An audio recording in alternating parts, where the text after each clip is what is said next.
Hello and welcome back to our fluffy session in project management. You start already in the third week of our program. You remember in the first week we discussed about the introduction and bringing you into the topic.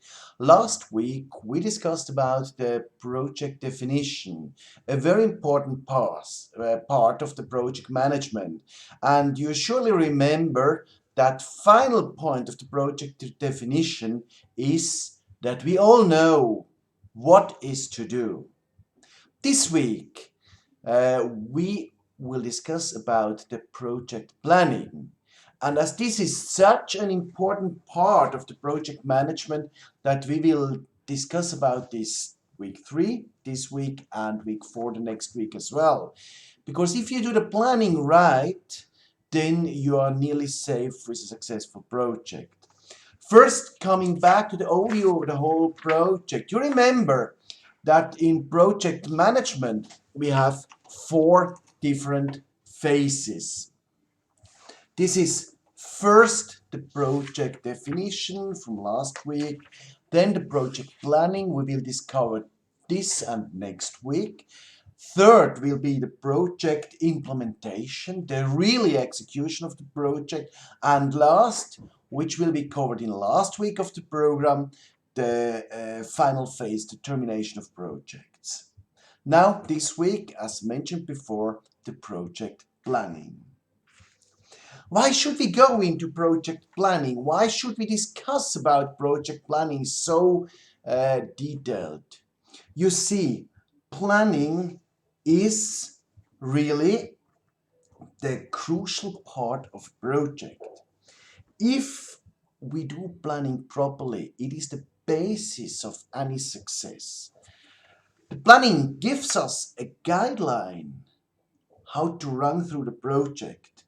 If we did a proper planning, we know always we are on track or we are behind or ahead.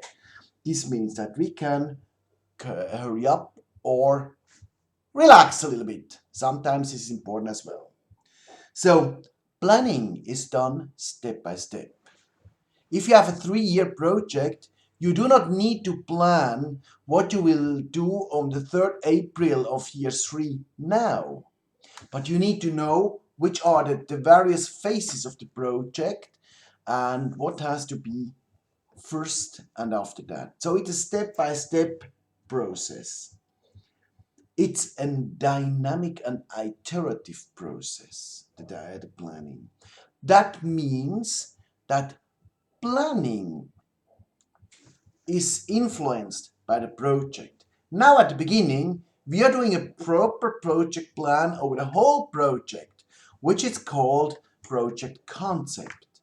This faces the whole project, everything we plan to do.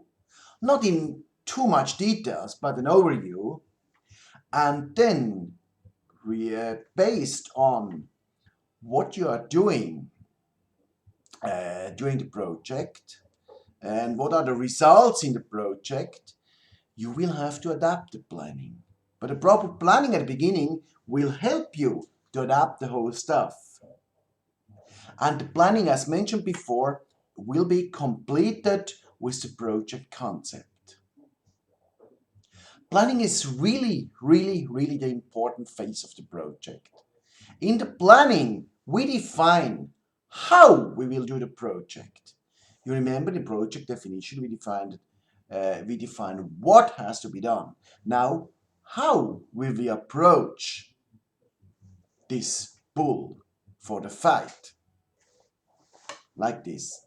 Typically or theoretically, planning is done in an 8-step process. Of course, this is the theory. And sometimes in practice you are mixing it up a little bit, but in a project concept you will see there's quite a structurized way you can really easily do it.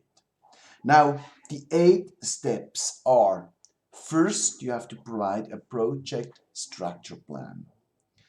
That means that shows you what all are elements for the project, what has to be done in the project. Next step, is the project flow plan. We row up the various parts of the project in a proper way.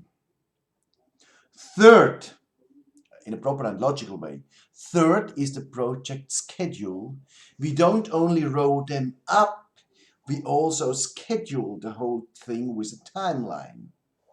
Not just point A has to be done before point B, but we also say we need 2 weeks, 2 months, 1 year for point A, 2 months for point B, 2 days for point C, and so on.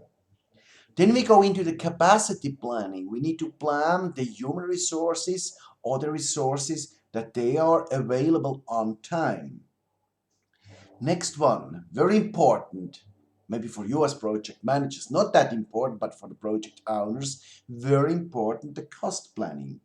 Which phase costs how much? Next step, the total cost consideration.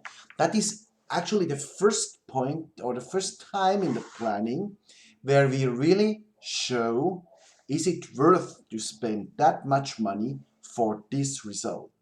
It's like an evaluation of, are we on the right track? Next step is the quality planning. We have to define which is the quality of the project we approach, and furthermore, we have to generate the indicators how we do measure the quality. Last but not least is the risk analysis. You have to take into account which could be the risks of the project. What could happen?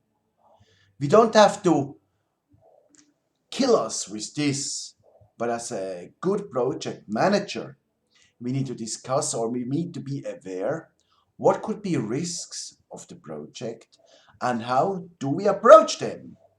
Big risks need a plan how to handle them. Small risks, we just can be aware, and if they happen, we make a plan. But if we have the risk for big risks, we should have a plan B to be prepared. What are we doing if they happen?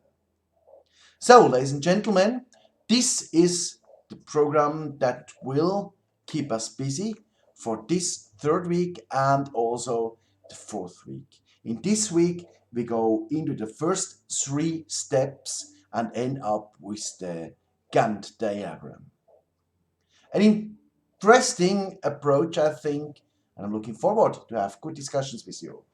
Have a great day. Bye-bye.